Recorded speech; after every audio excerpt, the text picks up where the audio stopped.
샬롬, 그간 평안하셨나요? 네, 오늘 수요 창세기 강의 함께 나눌 때에 그 말씀 속에서 우리에게 들려주시는 주님의 메시지를 잘 들을 수 있게 되기를 바랍니다. 창세기 42장 26절에서 38절입니다. 네, 오늘 이제 이 요셉의 이야기, 이복 형들과의 그러한 관계와 또한 사건들에 대해서 계속 살펴보도록 하겠습니다. 우리 지난주에 요셉이 시므온 그 형을 감금을 하죠. 그리고 나머지 형제들을 이제 가나안 땅으로 이제 보내게 되는데요. 그 이유가 있었다고 그랬죠. 그러니까 요셉이 그러는 거야. 너희들 정탐꾼 같아 라고 얘기하자 이복 형들은 자기들은 정탐꾼이 아니고 곡식을 사러 왔다고, 가나안에서 왔다고 그러면서 가족들 이야기를 하는데요. 요셉이 말째 그 베냐민에 대해서 이야기를 듣고 엄청나게 얼마나 보고 싶었겠습니까?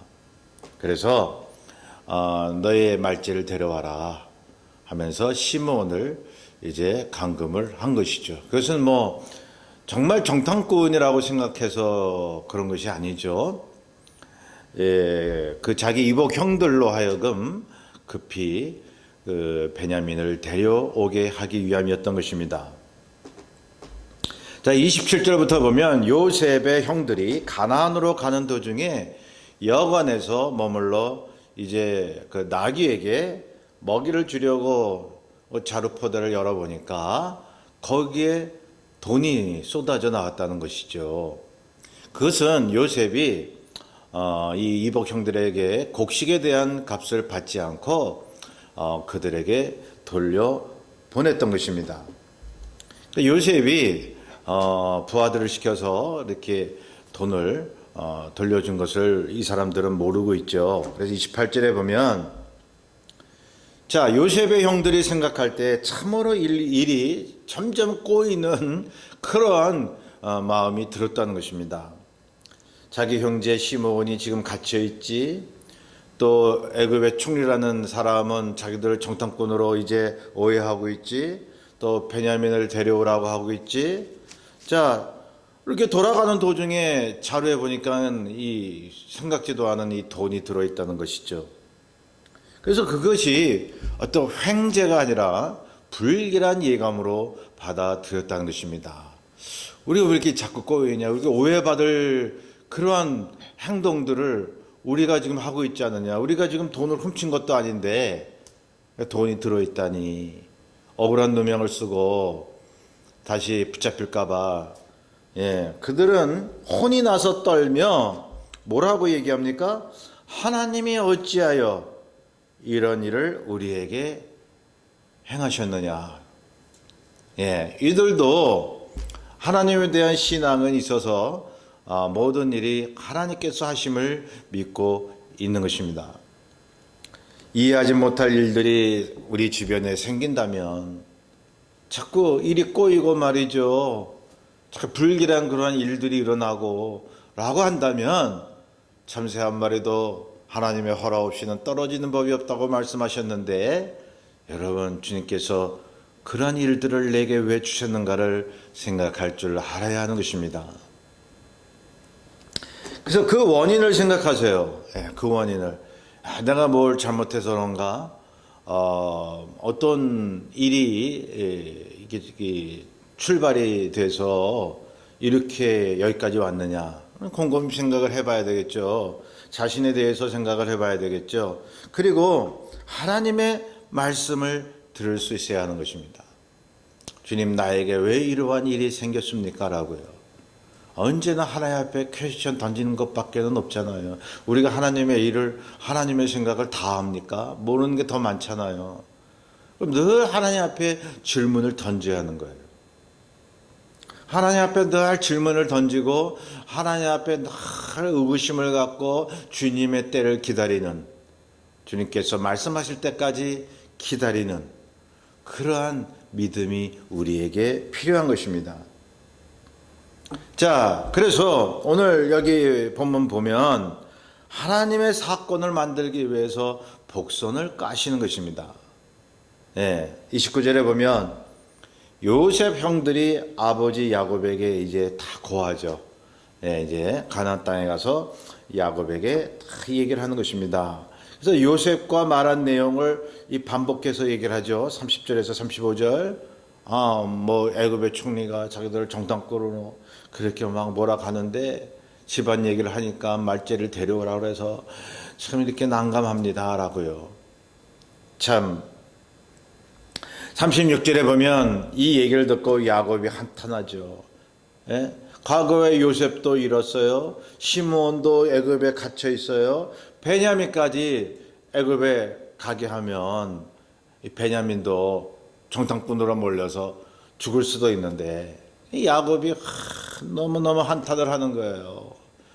내가 이 아들 3명을 잃어야 되냐 이거죠. 예. 그리고 또 나머지 형제들도 아들들도 이제 애굽으로 돌아가면 더 거기서 또 죽임을 당할 수도 있고요. 참 야곱이 오죽하면요, 이 나중에 그 창세기 47장 9절에 보면 바로 앞에 서가지고 그런 얘기를 하잖아요. 내가 130년의 나그네 길을 살았는데 험악한 세월을 보냈나이다. 여러분, 야곱이 어떤 사람이었죠? 형 에서의 미움을 받아 이제 바단 아람에 갑니다. 외삼촌 집에서 20년을 종살이 하죠. 고생을 하죠.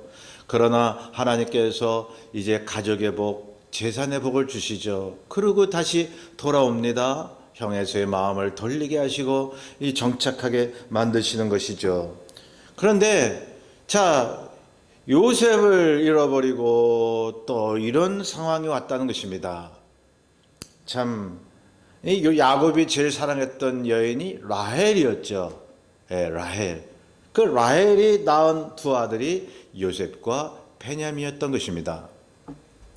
여러분, 야곱이 험악한 세월을 자신이 살았다고 이렇게 고백하는 걸 보면 하나님의 섭리를 알 수가 있잖아요. 고난과 복과 또 고난, 복이 자꾸 교차돼서 나타나는 것이 우리들의 삶인 것입니다. 하나님의 자녀라도 말이죠.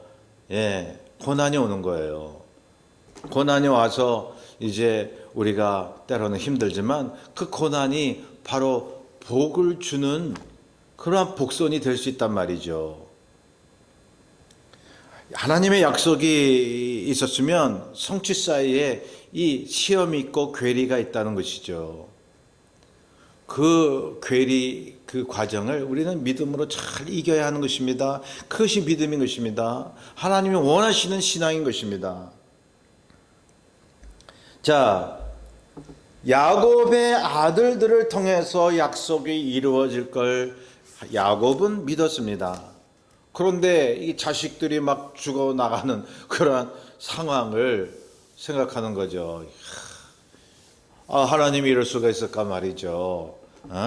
내 아들을 통해서 이스라엘을 이룰 것을 믿었는데, 참 이거 자식들이 이렇게 죽을 위기에 있다 말이죠. 요셉은 이미 이제 짐승에 찢겨서 죽었다고 생각을 하고 있잖아요. 야곱이요. 자, 37절에 보면 야곱이 한탄스러워하자 르우벤이 장자죠. 예, 르우벤이 이렇게 얘기합니다. 베냐민을 데려가야 합니다. 그래야 시므온이 풀려날 수 있습니다.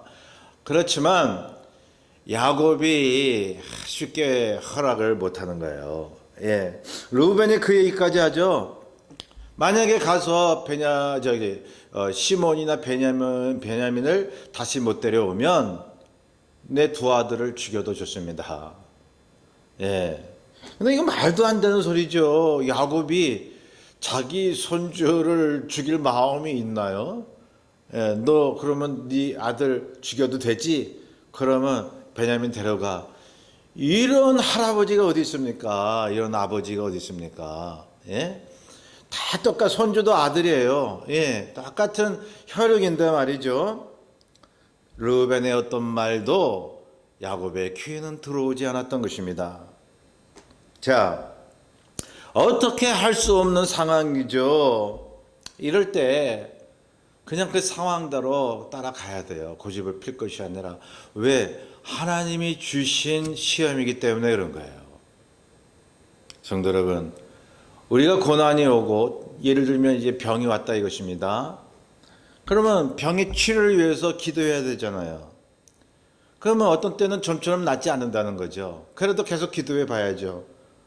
그래도 낫지 않는다고 하면은 이런 생각을 해요. 하나님이 이 병을 주셔서 하나님의 그러한 계획대로 나를 인도한다고 하는 그 믿음을 가지셔야 됩니다. 그러면 어떤 생각을 우리가 하게 돼요? 아, 이 병은 내가 기도해서 치료될 게 아니구나. 이 병을 주신 기간이 있을 것이다. 그 기간만큼은 치료해 달라고 하는 기도보다 이 병 가운데 내가 하나님에 대해서 어떤 믿음을 가져야 되고 어떻게 삶을 살게 돼야 합니까? 그 기도를 하셔야죠. 성도 여러분, 그게 중요한 것입니다. 예.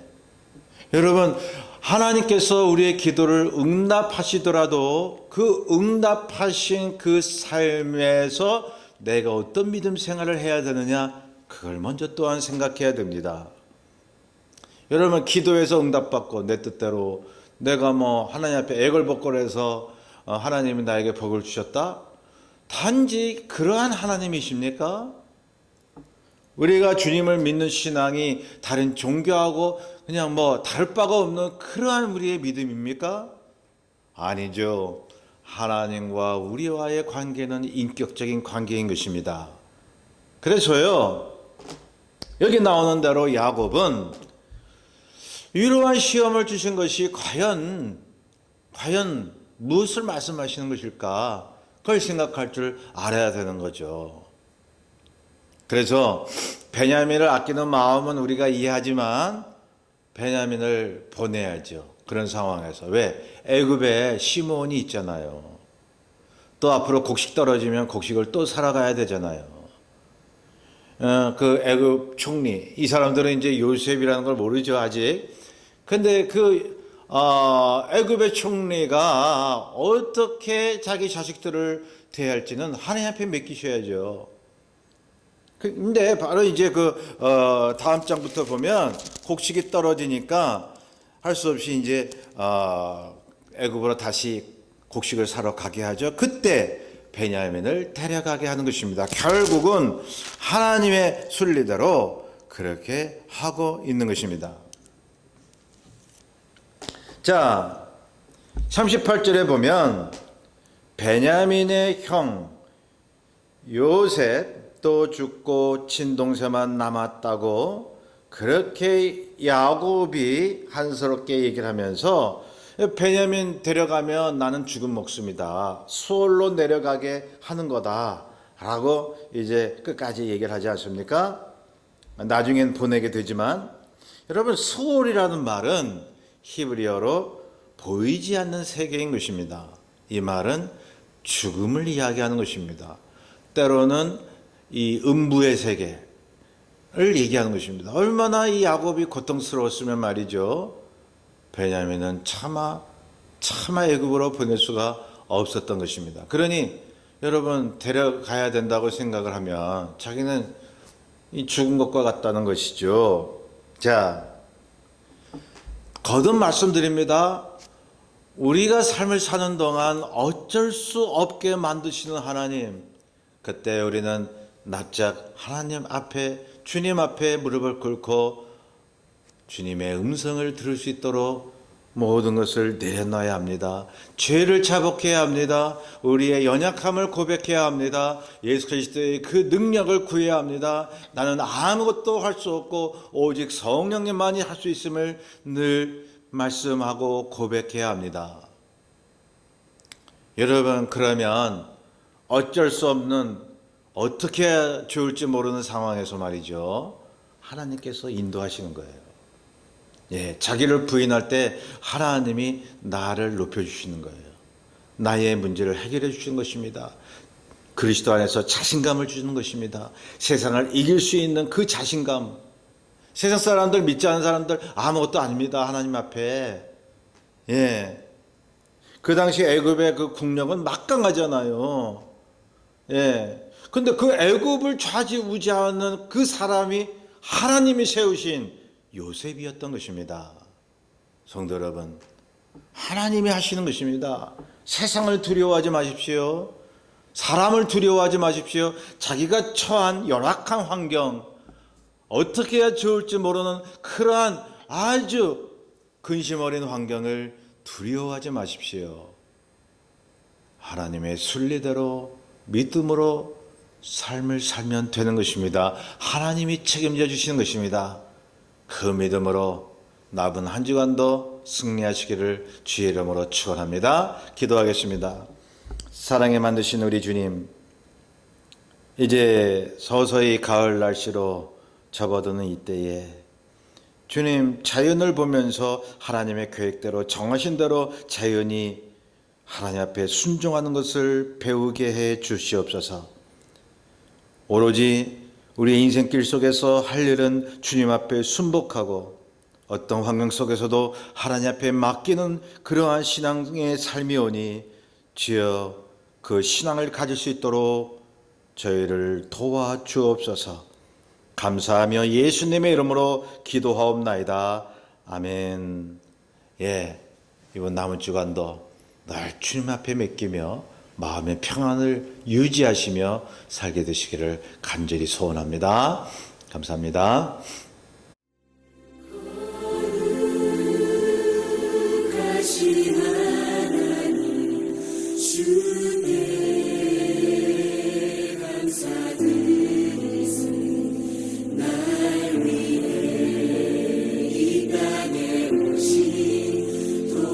독생자